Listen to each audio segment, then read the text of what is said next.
Isang mapagpalang hapon po sa ating lahat. Muli ako si Mia Tisbashan and welcome to our daily devotion with Pastor Russell Ocampo. And today, this is the second topic, which is praying with a humble heart. And our scripture is all about 2 Chronicles chapter 7 verse 14 NI version. If my people who are called by my name will humble themselves and pray and seek my face and turn from their wicked ways, then I will hear from heaven and I will forgive their sin and I will heal their land. So, tungkol saan nga ba tong verse na ito? So, ang verse na ito ay tungkol sa isang paalala na ang pagpapagaling at pagpapala mula sa Diyos ay nagsisimula sa isang mapagpakumbabang puso at tunay na pagsisisi. So, inilalarawan dito ng Diyos na ang kondisyon para sa pagpapatawad at pagpapaalala. So, ang kanyang mga tao ay kailangang magpakumbaba, magsisi at magbalik loob sa kanya upang mapatawad ang kanilang mga kasalanan at mapagaling ang kanilang bansa.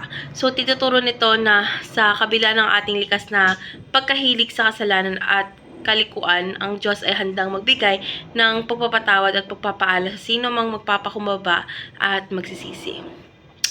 So, ngayon, dadako na po tayo sa ating teaching. So, yung first teaching is we are naturally inclined toward corruption. So, bilang mga tao ay tayo ay likas na may kahinaan at madaling matukso sa kasalanan. So, ang kasaysayan ng tao mula pa sa mga unang araw ng paglikha ay papakita ng ating pagtalikod kay Jesus Christ. Kaya natural na tayo ay nahulog sa kasalanan at kalikuan.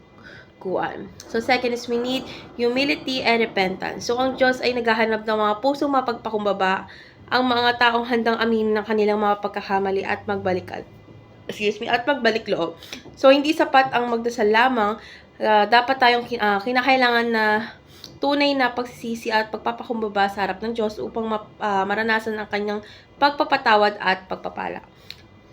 So, last teaching is God is willing to bless the nations. So, ang Diyos ay puno ng awa at biyaya at siya ay handang pagalingin ang ating bansa, magpatawad sa ating mga kasalanan at magbigay ng pagpapala. Ngunit upang maranasan natin ang kanyang mga pagpapala, kailangan nating magpakumbaba at humingi ng tawad at magbalik loob sa kanya. So, ngayon dadako na tayo sa ating application. So, yung first application is pray for the healing of our country. So, bilang mga Kristiyano, tayo ay may responsibilidad na magdasal para sa ating bansa. So, dapat natin ipagdasal ang pagpapagaling ng ating bansa mula sa mga kasalanan at pagkasira at ang pagbabalik loob ng mga tao sa Diyos. So, second is humbly repent before God. So, wag nating kakalimutan na magpakubaba at pagsisi sa ating mga kasalanan. So, bawat aspeto ng ating buhay is kailangan nating humingi ng tawad at magbalik loob sa Diyos upang magpatawad at papagaling. So, last application is ask for God to bless our country with godly leaders and godly people. So, dapat tayo magdasal na ang ating bansa ay magkaisa at maghanap ng mga leader na may takot sa Diyos at magsulong ng mga makatarungan at makadiyos na desisyon.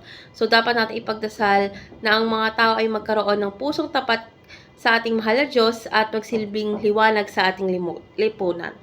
So, ngayon dadako na tayo sa ating last part, which is our discussion. Our discussion tackles about why are humility and repentance essential in seeking God's blessing.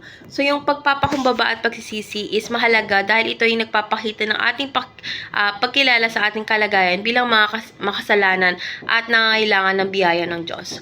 So, ang Diyos kasi natin ay hindi manghihiram ng kanyang pagpapala sa mga taong mayabang at hindi marunong magsisi.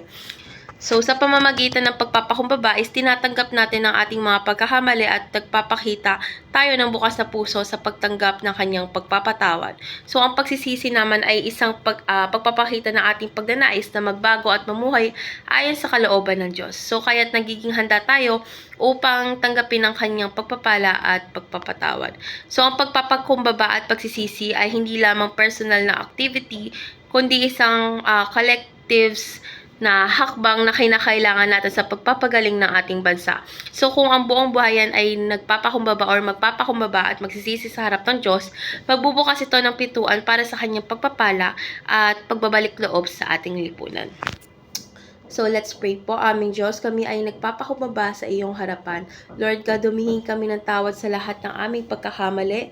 kasalanan at nilalapit namin ang aming bansa sa iyo. Lord God, patawarin mo kami at pagalingin ang aming lupain. Lord God, magbigay ka ng makadiyos na mga leader at mga tao na magsusulong ng iyong kalooban.